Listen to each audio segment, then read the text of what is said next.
to return to my perambulations, my wandering through the definitions of civilization. I just heard that Charlemagne was one of the great men, and I think that that needs investigating. Great men, great, all the greats. A civilization is, to all intents and purposes, a community that can convince its young people to kill. No más, no menos. Hate enough to kill, other enough, be supremacist enough, etc. James O'Brien is very exercised about the murderous thugs who were convicted and put in prison after participating in the January 6th insurrection, now 4 years ago. So, 2021. And now Trump, new president, has pardoned them. The murderous thugs is the phrase. I'm not pro the insurrection. And I trust the government apparatus that found them guilty and sentenced them. I don't think it's a conspiracy. I don't think that the ones not involved as organized militias are actually murderous thugs. And since the Constitution specifies a well-regulated militia in one of its more notorious passages, I'm not sure I'd even condemn them as murderous thugs, the militias. And since the Constitution was written after an insurrection and an overthrow of a government, we are wading in murky waters. O'Brien is quite brilliant, but he does have a trait I have noticed, a quite universal trait. He shares a cultural characteristic even of claiming to know good guys from bad guys. We all have this tendency. I just think it is ultimately not very healthy.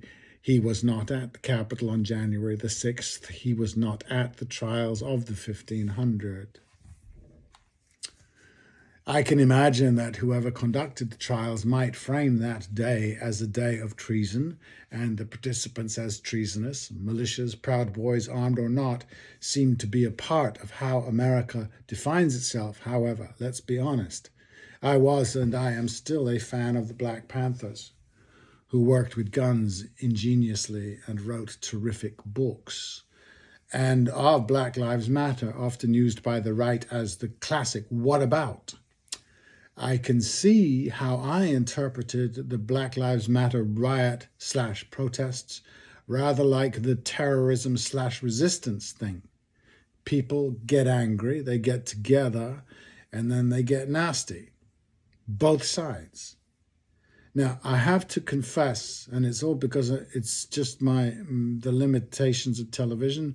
I wasn't there, neither was James, in either case. But the close to fighting of the one day that was the insurrection looked of a different order than what I have seen of the George Floyd protests, which I think is better than the Black Lives, because it wasn't just black people protesting by any stretch. And so I think that's it. But they both gangs got angry, and then they get together, and then they get nasty. One group with policemen and the other group with property. My mind isn't changed law-wise, however, because I love one community and not the other. Actually, that is not true. I love both communities, not just equally, not at the moment, not at the same time. There, I've said it again. It is a theme these days. I recognize I am in a constituency more and more of one, that right-wing and left-wing, conservative and progressive, are defined by who they hate. They define themselves by who they hate, who they are against. Don't hate nothing at all except hatred. And I have a strong feeling I used to do that too. So sympathy. But it does lead behind some funny bushes. And why I don't anymore, I can't really say. Maybe because I'm just fucking ancient. Since daying is a cultural absolute, probably rooted in the stuff of religion that saturates all lives, not just believers. I can only make it a critique of O'Brien and not a cancellation. I don't do that. There is a difference.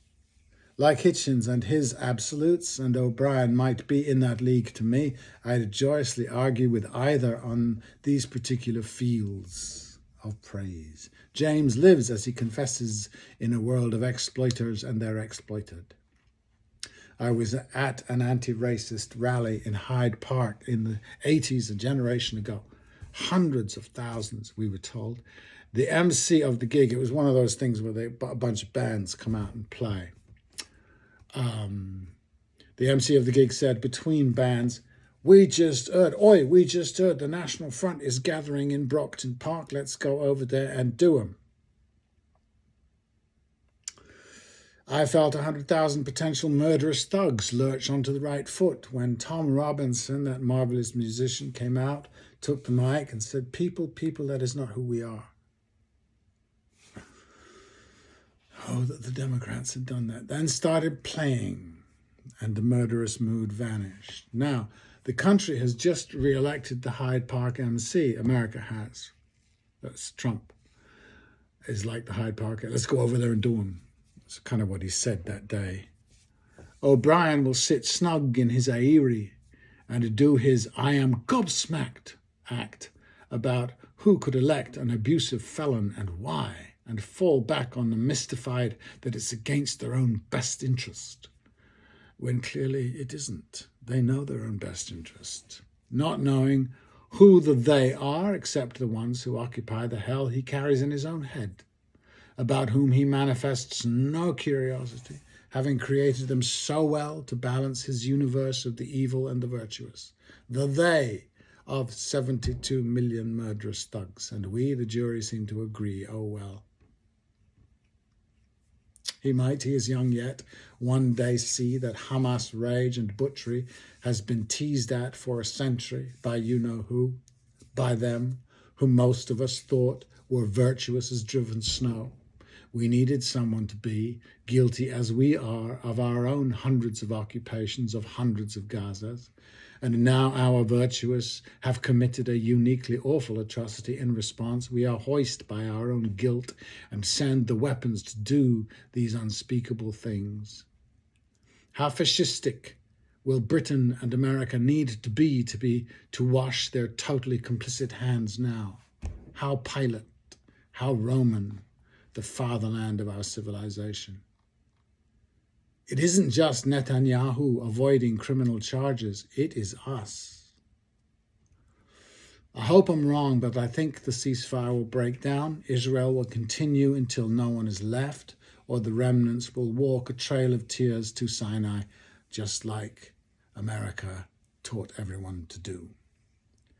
To connect top to bottom, the hate we teach our children feeds all our militias. Our armies to kill the hated foreigner, our militias, our police to kill our own. It's all the same route. You just feed it. And the longer lasting civilizations do it better than anyone else until they destroy themselves.